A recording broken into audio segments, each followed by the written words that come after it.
The Rosary. Please won't you sit down, Father Tripoli? My name is Father O'Malley, and as you know, I will be conducting your retirement interview for the documentation of your accomplishments and decorated career as the leading exorcist in the Catholic Church and the Pope's only trusted advisor when it comes to these matters. This interview is meant to be an historical document and will be later stored inside the Vatican Library, so it may be a future reference for young priests who choose to enter the field of exorcisms. Let us start with your full name, please, Father. Father Fiodoro Tripoli. And when did you enter the priesthood, and for what reason? As early as I can remember, early teens I'd say, I entered the priesthood shortly after I became orphaned from my parents' demise during the uprising in Palermo in the early 30s. How long did it take for you to get into exorcisms, and how were you introduced into it? Quite a few years, actually. I probably was introduced into that world 5 years after I became a priest. I was brought into it by the senior village parish priest of Father Roberto Anatole. He was getting up in age and needed an apprentice to continue his work in the region. I was hesitant and a non-believer at first, but I quickly realized that priests that conduct exorcisms are real and are needed. Tell me about your first exorcism, Father, if you would, please. Yes, a very difficult case. You could say I wasn't eased into this world.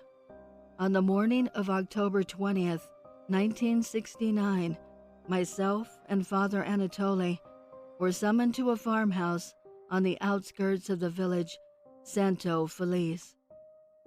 We were there to examine a young adolescent named Frederica Stilozzo, the daughter of the farmer. He had been complaining of strange happenings with his daughter, violent outbursts, even of the physical variety, blaspheming of the church on countless occasions, being abusive towards her mother and siblings, speaking in an ancient tongue that she would not know of and that hasn't existed in centuries. But most recently, she was found in the barn, kneeled over the family's dairy cow, completely covered in blood, with satanic symbols carved into her and the cow's flesh. We arrived and investigated the family and the young child, and collected every useful piece of data we could find. And after our investigation, we concluded that Frederica was in fact possessed. We called our superiors and informed them we had a real case, and they made it clear that this was the most urgent of priorities to get taken care of. We informed the family what was to transpire and had them seclude Frederica in her room, strapping her to her bed for her protection and for ours. We went back to our parish only to retrieve our kits, and we returned to the farm before nightfall. The home was quiet and eerie.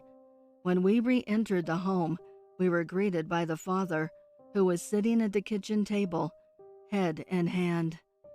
Father Anatole asked for him to come with us upstairs and assist us, stating having the presence of a loved one will help expel the demon all the quicker. I'll never forget when he reached the top of the stairs. Father Anatole put his hand on the handle to the door, paused, then spoke. Steadfast, gentlemen. When we enter this room, make no mistake. What you are staring at is no longer a sweet innocent child, but a warrior cast from the depths of hell to do its master's bidding. An unholy demon is what awaits us, sirs, and you will do well to remember this. He looked at me and said, prepare yourself, young Father Tripoli, for we are the last line of defense. We must cast this evil back to the pits from whence it came. He slowly turned the knob, and we went in. There, sitting up in her bed, looking sweet and innocent, was Frederica. Father Anatoly motioned her father to stand near her in the corner of the room. Then me and Father Anatoly set down our bags and retrieved our tools that would help expel this evil. We were warriors of the church, and we had quite the arsenal. First, holy water blessed by the Pope himself. Second, a pair of ancient Bibles said to be blessed by St. Peter himself. And third, 2 crosses containing a splinter from the cross Jesus was crucified on in each of the handles. We stood at the foot of the bed, prepared for what was about to come. Frederica looked at us and started whispering sweet nothings of forgiveness, looking at her father and innocently begging to be let out of her restraints. Father Anatoly shouted, "Come forth, demon! Show yourself, and leave the body of this innocent child at once." Then splashed the blessed water across her body. At that very moment the water hit her body is when that innocent facade changed quite quickly. Her head snapped quick towards Father Anatoly, grinned the most evil of smiles you've ever seen, and began chanting in an ancient form of Latin that hadn't been heard in centuries. She began to twist and shake the bed violently, loosening her restraints in the process, freeing one arm.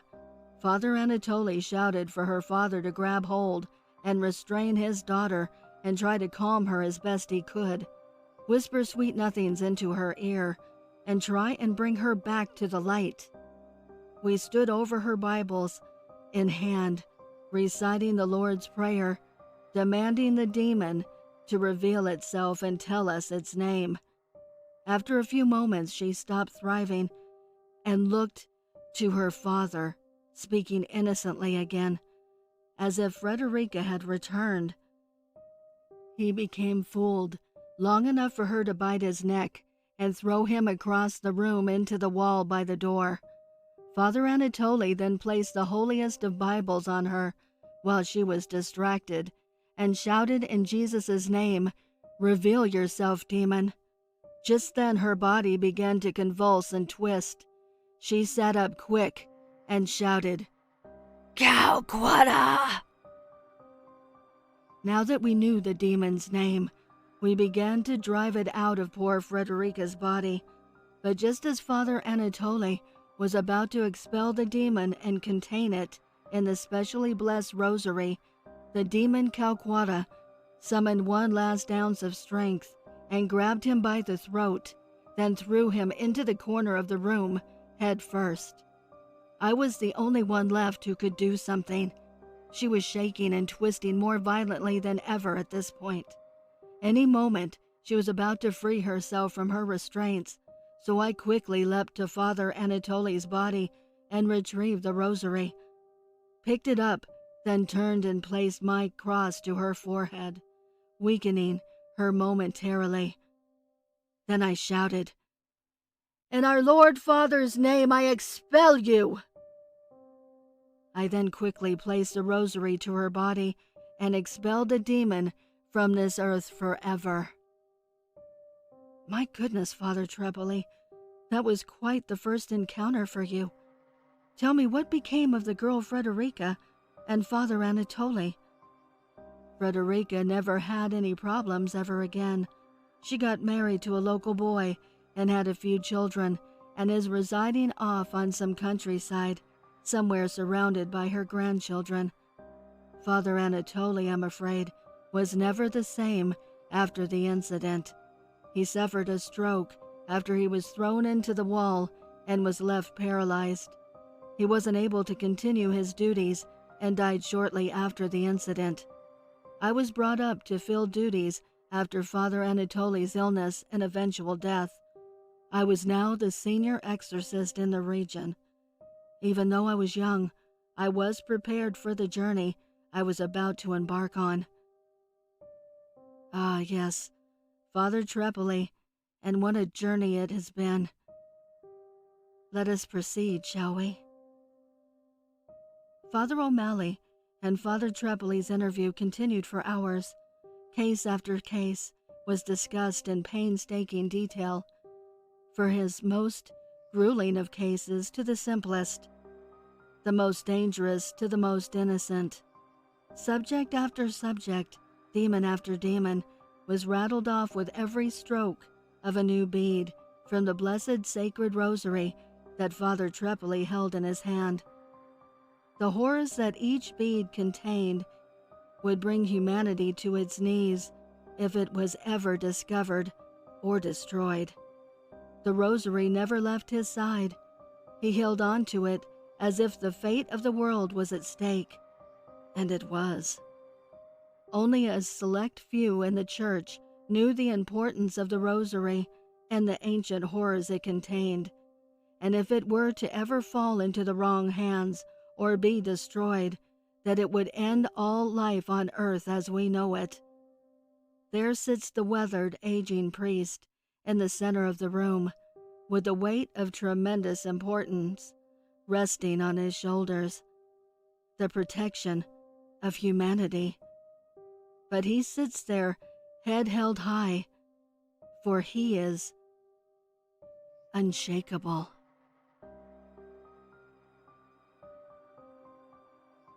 Exorcism.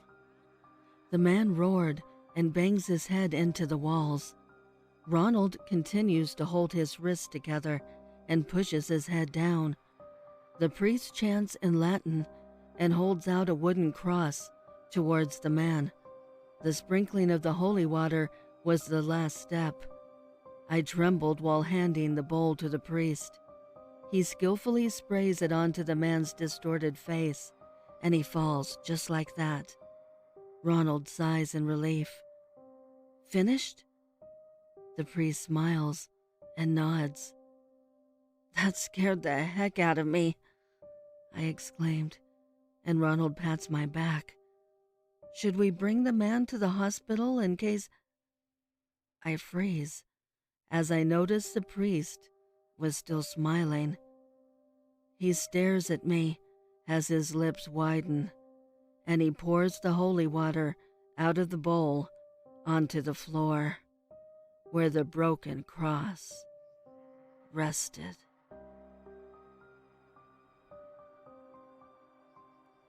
The angel. Last week, my son Mike had an exorcism.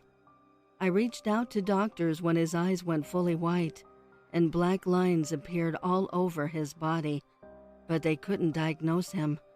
Then, I reached out to the church, and the priest said he could try an exorcism. A few days later, he showed up at our front door and set his equipment. He asked whatever was possessing my son to leave. It didn't leave him. The priest left and told me he'd be back the next morning. Mike's phone vibrated, a new message. From Tanika, his girlfriend. It read, Mike, I'm so sorry for what I trapped in you. Sorry for everything. Hope she takes good care of you. She? I thought. Who's she? I read through their past messages. They were breaking up, and Tanika told Mike to meet her at their uncle's cabin. That was the night Mike returned home, pale and exhausted. The next day, the priest returned with someone who was also dressed like a priest, only he didn't have any cross. I let them in and sat down with them. The priest introduced the man to me. He's here to help, he said. I'm from the Satanic Church, the man said. I was baffled and couldn't believe what I was hearing. Don't be scared. Your son's gonna be just fine, the man reassured me. I'm here to banish the angel inhabiting your son's body, the man said. Angel? I asked. The priest explained to me that priests from the Church of Satan are in charge of banishing angels that possess humans, while priests from the Catholic Church are in charge of banishing demons. Why would angels possess humans? I asked. Angels don't possess humans by themselves. They were forced with dark magic, the man told me. The first person to ever come to my mind was Tanika. It makes sense. She loved him so much. She didn't want to let him go. Mike's lucky it was an angel, not a demon. I'm praying right now, to God and to Satan, to save my son. Hope this ends well.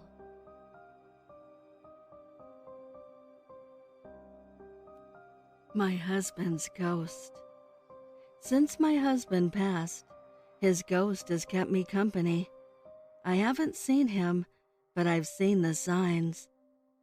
The week the landscaper was on vacation, I took our hedge trimmers to our front yard, only to find the bushes already shaped.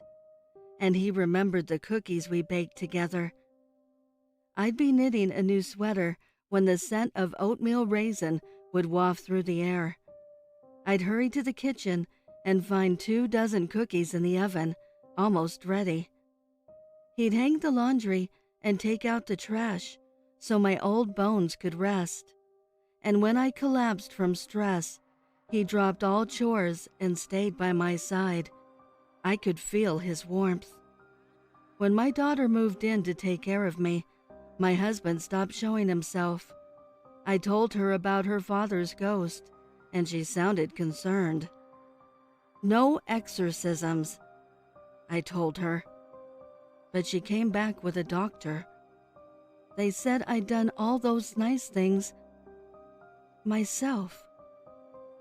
I'd just forgotten. Well, I'm writing this all down so I don't forget. My name is Sherry Patterson, and I have Alzheimer's. My husband is dead. Lung cancer took him the first time. He came back to me, but my doctor took him a second time. The only bit of him left is in my memories. His wisdom, his charm, his laugh. I will write all of it down to remember. I won't lose him a third time. It's late now, but I don't feel tired at all. As I jot down line after line on my husband's old desk, I can't help but notice the reflection in my vanity mirror. How there are 2 figures in it, and how, in a way, he'd never really left.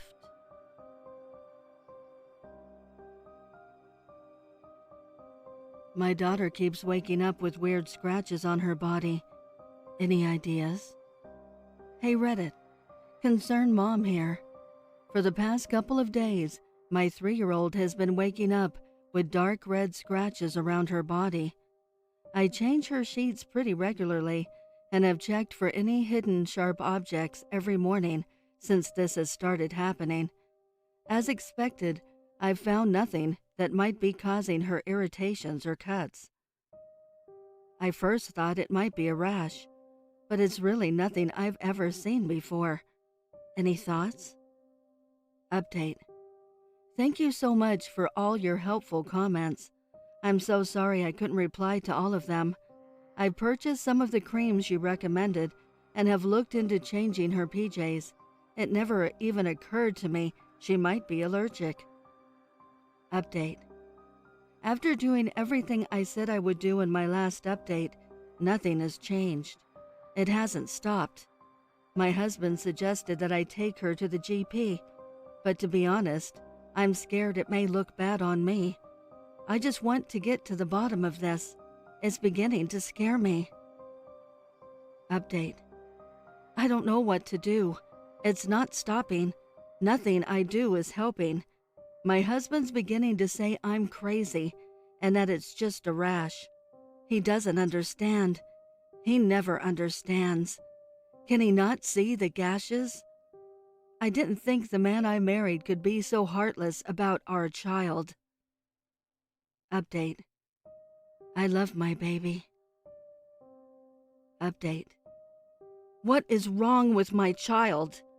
I'm beginning to lose hope. Am I a failure of a mother?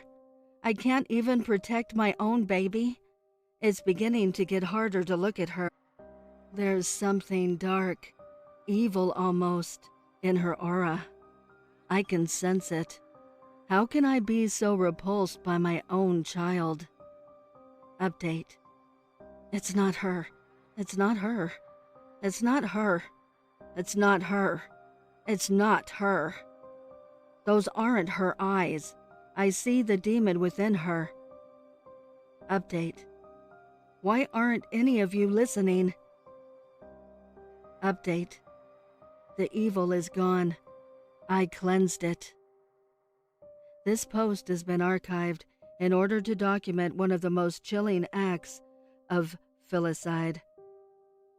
Mrs. Brusk will be sentenced next March for the fatal drowning of her young daughter during an alleged exorcism gone wrong.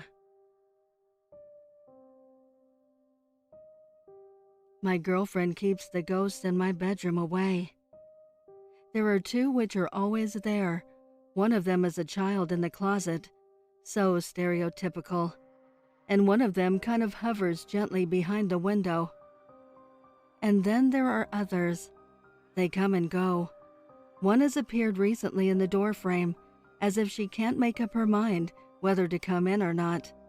When the bedroom door is closed, it cuts her in half. Others stand at the foot of my bed, staring at me. I hear them rustling and murmuring my name. I don't know if my room is on the site of an old prison cell, or execution chamber, or hospice. I looked, but didn't find anything. The ghosts don't hurt me, at least, for now. They just want to signal their presence to me. When Natalie is not with me, when she sleeps over, my room is perfectly ghost-free. A wonderfully ordinary bedroom. I sleep calmly through the night, holding her warm living presence, breathing in her human vitality, feeling her skin and hair. I don't understand her natural gift of exorcism, which is now proving so useful for me. Unfortunately, Natalie can only spend 3 nights a week here because of her children or work. I don't ask. I don't want to know anything about her life outside me. I joke that it is because I am worried she might ask me to do something if I become involved, and I also really don't want to know. Thankfully, she goes to counseling. She has great insurance through her workplace. She doesn't feel the need to talk to me much beyond discussing what food to eat, or show to watch, or sex to have. She is very adventurous. I can't help wondering if the ghosts watch us quietly. Then she leaves, and the moment I return to my room, they are there, watching, moving, sighing, murmuring my name. I see them very clearly, like I am seeing you now. Since they won't communicate with me, I gave them names and personalities. I named the one behind the window Kathy, because of Wuthering Heights, but also after an old ex who cheated on me. And the one in the doorway is Alex, because she is a dead ringer for a coworker I hate. The child in the closet is Ben, a school bully who died in a car crash. Even though they are not hurting me, I want them to leave me alone. Their presence is becoming onerous, and I am afraid they might somehow band up together and take their revenge on me. I have decided to keep Natalie here with me. I can't let her leave. Since her presence keeps them away, this is clearly the only logical course of action. I am very action-oriented. My teachers, and now my bosses, always say that. It is a good trait to have. I have planned it out perfectly. Tonight, she will visit me. She will never leave my room again. An exorcism. Mom and Dad thought she'd been possessed, infested with an evil spirit. Their beautiful, precious little girl. corrupted by something demonic, a side effect of her sinful lifestyle. Just last summer, she had made a shocking announcement to her parents. She was leaving the church. That horrified them. Being an atheist was a fate worse than death. At least agnostics were simply unsure about the existence of God. They didn't outright dismiss him. But atheists? They were something else. They deserved to burn in hell. Under the impression that something was forcing their daughter to turn her back on God, Mom and Dad did what they thought was best. They tied it up in the attic and prayed for her eternal soul. They prayed for days, even as it begged them to let it go, for something to eat and drink. They prayed. They prayed until the demon stopped screaming.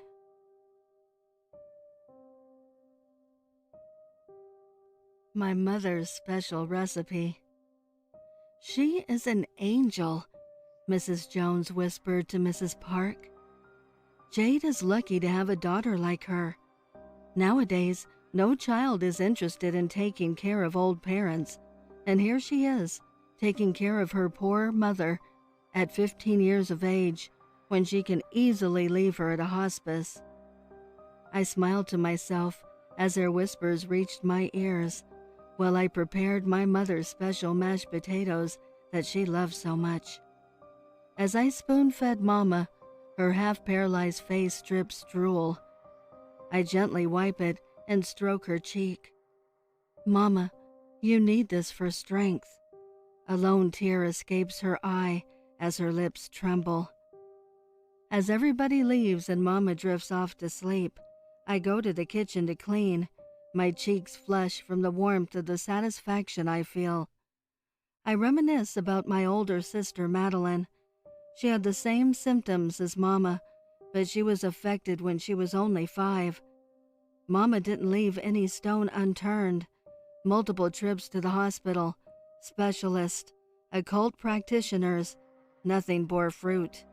Occultists told her there was a malevolent spirit coiled around Maddie, squeezing the life force out of her, and required exorcisms. Maddie was wasting away. Mama would give her a generous helping of mashed potatoes and tell her she needs it for strength. So I would give her most of mine. It was our secret. She was too weak to speak, but would cry sometimes while eating. I thought she felt bad for taking my food, as I had started to lose weight like her. Now I could fit in with her, and she would envelop me with her bony arm under the mesh of all the tubes going in and out of her. Still, many medical procedures and exorcism rituals later, Maddie breathed her last at 14. We were devastated. I would repeatedly dream of her, shouting mutely in anguish. I snap out of my reverie. Time to give Mama her dose. I see her looking more and more like Madeline each day. I inject it into the IV and find her once beautiful brown eyes, now sunken and haunted, tracking me. Ow! She managed a painful rasp. It won't be long now, so I guess you should know, I replied. Few days after Maddie's death, I heard her cracked voice ringing in my ear, begging me to switch the mashed potatoes. I jumped out of my skin, but she screamed till I switched them. This repeated every mealtime till I learned to just switch our dishes. I faked Maddie's symptoms just like she told me to. It worked, and you didn't suspect a thing, even as you became weaker. Maddie finally showed me the injections you killed her with. She gasped. Hush now. Don't try to speak, I said, putting a finger on her parched lips. She has always been here waiting for you. Can you see her now? Hi, Mama. said Maddie's voice, as my features shifted to become Maddie's face. Spoilers. The book was taking the country by storm, quickly surpassing everything in sales and enjoyment.